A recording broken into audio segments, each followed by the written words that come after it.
Si vous voulez tout savoir sur les finales entre les Denver Nuggets et le Miami Heat, comprendre le plan de jeu de chaque équipe et les ajustements faits par chaque coach, vous êtes sur la bonne vidéo. Donc installez-vous confortablement, abonnez-vous si ce n'est pas déjà fait, et c'est parti. Ici, nous allons nous intéresser aux deux premiers matchs de cette série. Tout d'abord, dans le Game 1, les Nuggets sont assurés à domicile et ont dominé le Heat en étant très sérieux en attaque et en exploitant les failles de la défense de Miami. Un des avantages de cette équipe de Denver, c'est la taille. Ils sont plus grands que l'équipe de Miami qui est plutôt petite et ils ont très bien travaillé pour trouver des mismatchs de taille, notamment avec Aaron Gordon. Ici, après un switch, c'est Gabe Vincent qui se retrouve sur lui. Gabe Vincent fait un bon boulot pour venir se mettre devant lui et rendre la passe plus difficile. Murray sert donc Jokic qui a un meilleur angle de passe. C'est ce qu'on appelle une relation high-low. Jokic sert Gordon qui score.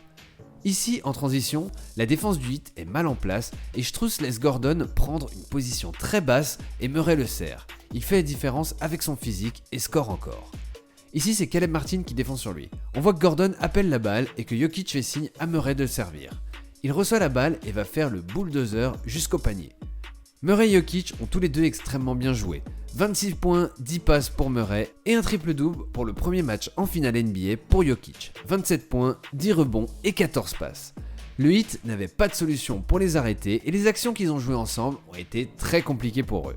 Ici, pour la première action du match, Jokic reçoit un cross-screen pour être servi au poste. Adebayo passe devant Jokic pour empêcher la passe. Murray en profite donc pour utiliser Jokic et Adebayo comme écran et drive vers le panier. Le Heat a décidé de laisser Bam en couverture basse sur Jamal Murray, ce qui est une décision risquée comme l'avaient déjà remarqué les Lakers en finale de conf. Ici, il reçoit un pick and roll dans l'aile et attaque vers la ligne de fond. Bam reste en couverture basse, en contrôlant le drive mais sans lui mettre de pression et Murray score à mi-distance. Ici, encore dans l'axe, Murray reçoit un pick de Jokic. Highsmith reste bloqué dedans, Bam ne fait même pas un geste vers lui et il shoot encore seul à mi-distance. Ici, Murray reçoit un écran de Jokic et il drive fort vers le panier. Bam contient le drive en attendant le retour de Martin. Murray fixe les deux défenseurs du Heat et sert Jokic sur le pop pour un shoot ouvert à 3 points.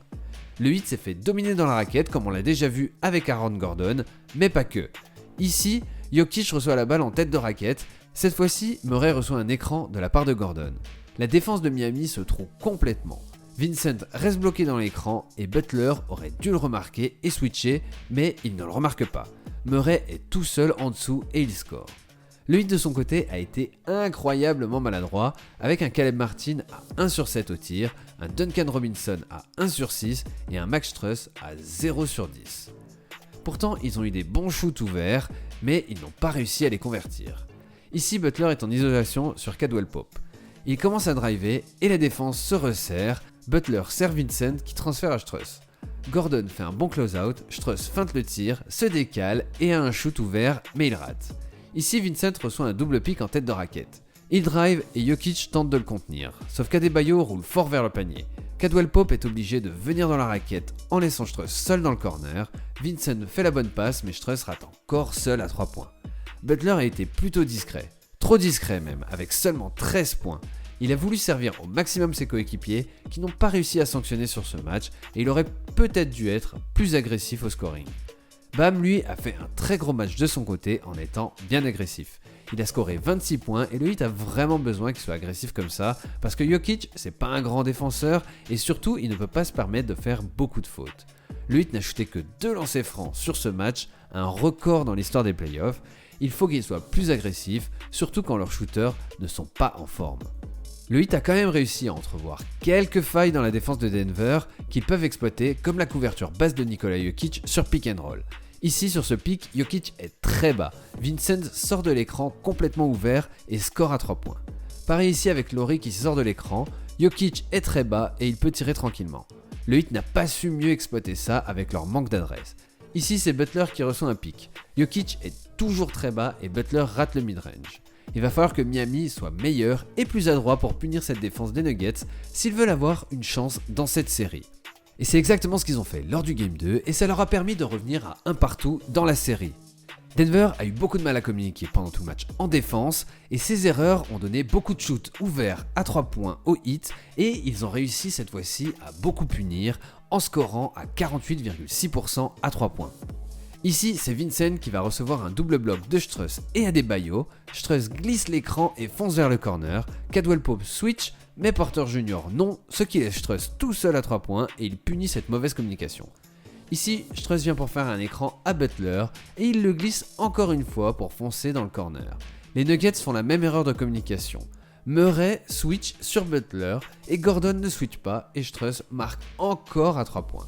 Erik Spoelstra a aussi décidé de mettre Love dans le 5 pour apporter un peu plus de taille et d'expérience sur le terrain et Love a fait un plutôt bon match avec seulement 6 points certes mais surtout 10 rebonds, un secteur que le Heat avait besoin de mieux verrouiller après le match 1.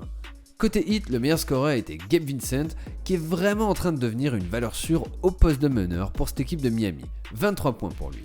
Ici, comme dans le Game 1, Vincent va profiter de la couverture basse sur pick and roll de Nikola Jokic. Après l'écran d'Adebayo, il met Murray en prison dans son dos, prend le contact pour se créer de l'espace et termine avec un magnifique flotteur.